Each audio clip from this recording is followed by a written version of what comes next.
What is your "we never speak of this again" story? Mine happened a couple years back. I was just minding my own business, going about my day, when I get a text from my dad. Of course, I read it since it's from my dad. The text reads, "Can there be slave play in tonight's entertainment? I need you." Me and my sister once found a whip in their cupboard, so it's easy to put 2 and 2 together. 5 minutes later, the most sincere, "Oops" I have ever seen pops up on my screen. I never responded to that text and I have never brought it up, but we both know it happened. When my best buddy and I were still in high school, we decided to go up an old mountain road and do some underage drinking in his car. We were up there for a while and all of a sudden we see headlights behind us. Fearing it was a cop, we hid the beer and my friend looks over to me and says, "Just follow my lead." Turns out it was a cop. We rolled down the windows and he asked what we were up to this late at night up in the mountains. I'm sitting in the passenger seat freaking out, hoping he can't smell any of the beer. My friend looks over at the cop and in the calmest voice says, "It's our 2-year anniversary tonight and we were trying to get away from everything." He then reaches over, picks up my hand and kisses the back of it. The cop looked at us for another few seconds and told us to have a nice and safe night. Just another couple of gay boys enjoying themselves up in the mountains at 1 a.m. Roommate told me to text him when I got home so we could smoke a cigarette. I thought, that's fucking dumb, he'll be able to clearly hear me coming home. So I knocked on his bedroom door and waltzed in, only to see him taking a dick pic or masturbating, I'm still not sure which. He jolted up and said something along the lines of "Whoa hey," and I just said hi, and then we went outside and smoked a cigarette. Not so much we never spoke of it again, but I've never spoken of it. In college, skipped the day to play some COD. Got bored and decided to take matters into my own hands. My dorm room was on top floor, 4th, and the window blinds were open. As I was furiously taking out my frustrations, a window washer came up to the window on a suspended scaffold. We locked eyes for a second and he left my window unwashed and slowly went back down. I was drinking vodka, and I had this guy pal that I was trying to bang, but he refused to bang a drunk girl while he was sober. I grabbed my phone and started looking for some action, no such luck. I eventually passed out and went to sleep. When I woke up the next morning, I read the texts I'd sent in absolute horror. Me, "What are you doin'? G, getting ready for bed, you?" Me, drunk, topless, and looking for some fun. G, LOL, good luck. I'm going to bed.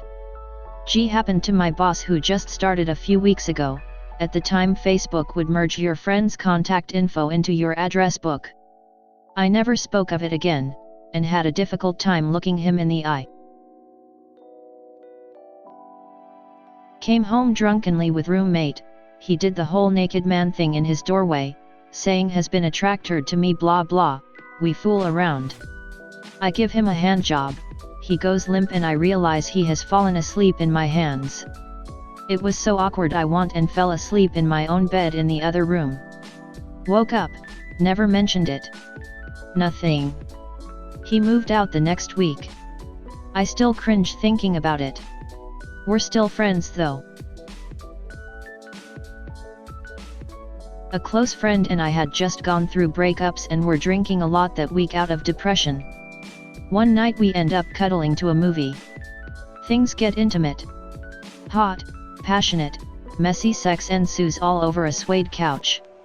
We awoke in the morning and without speaking, grabbed cleaning supplies, scrubbed the hell out of the couch, then clothed ourselves and went to work. Since then we had a laugh about it, but we agreed never to bring it up again. We remain great friends.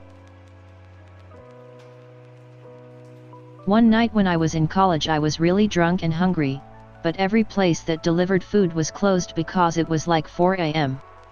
Then I remembered that there was a McDonald's like 2 to 3 miles from campus that I could walk to.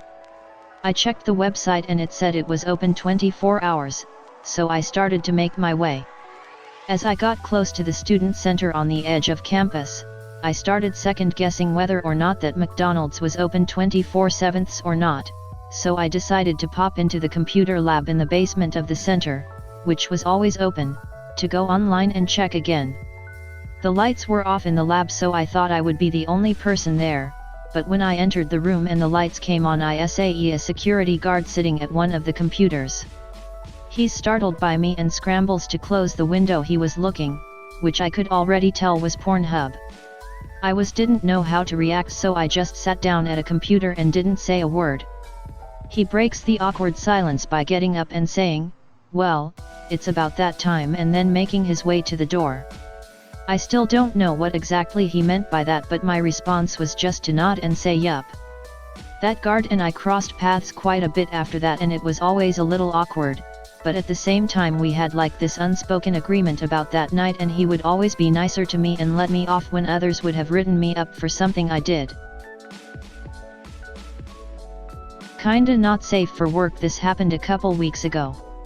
My wife and I were trying to fall asleep, but we had an early morning trip to Universal Studios planned and we were a little too jazzed.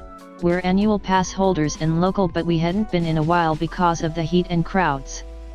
So my wife suggests doing it, thinking it would help us fall asleep better. We turn our TV on and turn the volume up just enough to mask any sounds we may make, and we're doing our thing, and soon we can hear my wife's mom, who lives with us and is down the hall, up and moving around. We stop and kinda wait for her to go back to her room because we figure she's just going to the bathroom. We don't hear her anymore, so we go back to it, and my wife says she wants it in a place a little lower. So she gets on all fours and I just barely get it in, and she's got her back arched and her head thrown back when I hear the door fly open, and I look back to see our 6-year-old daughter and my mother-in-law standing in the doorway. I slide out and quickly cover myself, and the wife does the same, and my daughter, who has absolutely no idea what we were doing, cheerfully walks in with her blankie and stuffed animal and says, "I had a bad dream," and proceeds to get in the bed between us. And my mother-in-law, who has to know what we were doing, makes no attempt to keep my daughter from coming in and just says, "I'm sorry," and makes some excuse about hearing the TV on and thought we were awake and be able to accommodate her. She very quickly closes the door and heads back to her room, leaving the two of us unsatisfied and with an awake child at 2:30 in the morning. My wife, who is a huge prude around her mom, says, "We will never talk about this again." I agree, but I say, at least she knows we still do it. Because she was under the impression that when my wife came out as bi, it meant we can't have sex for some reason and she would never get another grandchild. Oh God. When I was 9, I had a friend, Donna. Donna was a little more mature than I was. She brought up sex. The only thing I knew about sex was that it was bad because of an abstinence-only billboard that was up by my grandma's house. Guess what part of America I live in? I told her that it was bad, and she said, "It's how you make babies, stupid." So naturally she proposes we have sex. We were in our underwear and t-shirts. She leaned in to kiss me and I pulled away. Nothing of any sexual nature happened, but she said that was it, we had sex. So I feared for weeks I was pregnant, and woke up in the middle of night sobbing to my mom that I was pregnant and I had sex with Donna. She explained that's not how any of that worked. My mom and I have never mentioned it again in the past 11 years since. Edit, as of 56 minutes ago, Central Time, I turned 20. I'll count this popular comment as a part of my birthday. Thank you for all the votes. Edit 2, holy hell. I had no idea this stupid moment of my childhood would be so popular. Thank you everyone, and a special thank you for the gold. Thank you for watching, subscribe for more.